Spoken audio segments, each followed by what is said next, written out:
সবাইকে মহা অষ্টমীর প্রীতি ও শুভেচ্ছা। তো দেখতে দেখতে দুর্গাপুজো হচ্ছে শেষের পথে, আর 2টা দিনই আছে। তবে মহা অষ্টমী থেকে আসলে পুজোর তোড়জোড়টা বেশি শুরু হয় এবং আনন্দটাও এই দিন থেকে বেশি শুরু হয়। তো নমস্কার সকলকে, কেমন আছেন সবাই? আমরা আজকে সকাল সকালই বেরিয়ে পড়েছিলাম হচ্ছে মহা অষ্টমীর অঞ্জলি দেওয়ার জন্য। কারণ প্রতিটা বছর বা 365 দিন আমরা সবাই অপেক্ষা করে থাকি যে অষ্টমীর দিনে হচ্ছে স্নান করে নতুন বস্ত্র পরে আমরা হচ্ছে অঞ্জলি দিতে যাব। তো আজকেও তার ব্যতিক্রম নয়। আমরা সবাই নতুন পোশাক পরে স্নান টান করে একদম পরিষ্কার হয়েই চলে গিয়েছিলাম হচ্ছে আজকে মন্দিরের উদ্দেশ্যে। তো আমরা হচ্ছে আজকে যেতে যাচ্ছিলাম রমনাতে।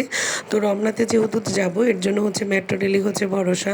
অন্য কোনো ট্রান্সপোর্টে গেলে তো অনেক সময় লেগে যাবে, আর মেট্রো রেল হওয়াতে যেহেতু সুবিধাটি বেশি, এর জন্য আমরা হচ্ছে মেট্রো রেলটাকেই বেছে নিলাম।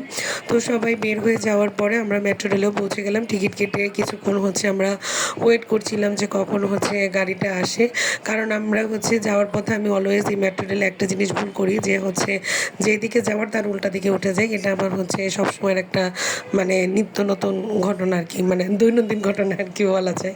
তো অনেকক্ষণ দাঁড়িয়ে থাকার পরে হচ্ছে তারপরে মেট্রো রেল প্রথমে হচ্ছে 10-এরটা গেল। তারপরে হচ্ছে আমরা যেহেতু যাব মানে ঢাকা বিশ্ববিদ্যালয়, তো এই পাশের ট্রেনটাও বেশ পরপরই চলে আসলো। আর মেট্রো রেলে তো সিট পাওয়া খুব মানে জটিল একটা বিষয়, সিট পাওয়াই যায় না। তো আমরা সবাই দাঁড়িয়েও ছিলাম, বেশ মজাও লাগছিল যেহেতু সবাই যাচ্ছি। সবাই মিলে একসাথে কোথাও গেলে সেখানে দাঁড়িয়ে থাকি, আর যতই কষ্ট হোক সেটাকে কেন জানি আমার কাছে কষ্ট মনে হয় না, বেশ ভালোই লাগে। আমরা বেশ হাসি ঠাট্টাই করছিলাম দাঁড়িয়ে দাঁড়িয়ে।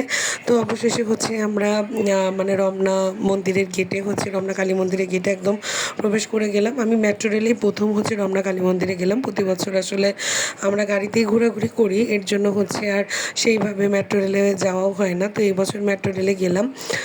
তো যাওয়ার পরপরই প্রথম প্রহরের হচ্ছে অঞ্জলিটা হয়ে গেছিলো। আমরা প্রথম প্রহরের অঞ্জলি দিতে পারিনি। 5 মিনিট ওয়েট করার পরে আবার হচ্ছে দ্বিতীয় প্রহরের অঞ্জলি হচ্ছিলো। অঞ্জলি হওয়ার পরে আমরা সবাই মানে কিছুক্ষণ বসেছিলাম। আমরা জানতাম হয়তো প্রসাদ দিবে, কারণ মহাষ্টমীর দিনে সব মন্দিরেই প্রসাদ দেয়। বাট আজকে কেন জানি প্রসাদ দিতে অনেক দেরি করে ফেলেছিল, আর মানে প্রসাদ পাইনি। পরে বসে ও মন্দির থেকে মানে একটু চরণামৃত নিয়ে খালি হচ্ছে জল খেয়েছিলাম। আর এতটা গরম এইবার পুজো পড়েছে, অতিরিক্ত গরমের মধ্যে মানে প্রত্যেকটা মানুষ আমরা মনে হচ্ছিল একদম শেষ হয়ে যাচ্ছে। এরকম একটা অবস্থা যে মানুষ মনে হচ্ছে হিট স্ট্রোক করে ফেলবে, এরকম পরিস্থিতি চলছিল। তো অনেকক্ষণ গরমের মধ্যে দাঁড়িয়ে থাকার পরে মানে রমনা কালী মন্দিরে, যে মা কালীর মন্দিরে, আমরা ওখানে বসেছিলাম। ওইখানে বেশ ঠান্ডা। পরে মন্দির থেকে হচ্ছে ফ্রিতেই এই মানে মিষ্টান্নটা দিচ্ছিলো, তো সেটা মাসি আবার এনে দিল। ওইটি একটু মুখে দিয়ে জল খেলাম। যেহেতু প্রসাদ দিতে দেরি, এর জন্য হচ্ছে আমরা বিন্দাস কিচেন, ওইখানে ওরা দোকান দিয়েছে। যেহেতু আজকে অষ্টমীর দিন আমরা নিরামিষে খাবো, তো সেইখান থেকেই হচ্ছে খাবার কিনলাম। এখানে হচ্ছে লুচি, সবজি আর ছোলার ডাল ছিল। এই 3 আইটেম মিলে হচ্ছে 50 টাকা বা 60 টাকা করে প্লেট ছিল। পরে সবাই সেটা নিয়ে খাওয়া দাওয়া করার পরে আমরা হচ্ছে ওইখান থেকে হাঁটতে হাঁটতে চলে গিয়েছিলাম জগন্নাথ হলে। সবাই গরমে এত কাহিল অবস্থা, আমরা মাঝ রাস্তায় বসে বসে হচ্ছে আইসক্রিম খেয়ে নিচ্ছিলাম, মানে কেউই গরম সহ্য করতে পারতেছিলাম না। পরে হাঁটতে হাঁটতে পৌঁছিয়ে গেলাম হচ্ছে জগন্নাথহলা। জগন্নাথহলের এই পরিবেশটা আমার অনেক ভালো লাগে। কিছুক্ষণ উপাসনালয়ের ওইখানে বসে থাকলাম, মায়ের দর্শন করলাম, খিচুড়ি ভোগ দিয়েছিল সেটা খেলাম। ওইখান থেকেই আবার হচ্ছে বাসায় চলে আসলাম, কারণ গরমে আর হচ্ছে ঘোরাঘুরি খুব করার মতো মানে শক্তি বা সামর্থ্য কোনোটাই ছিল না।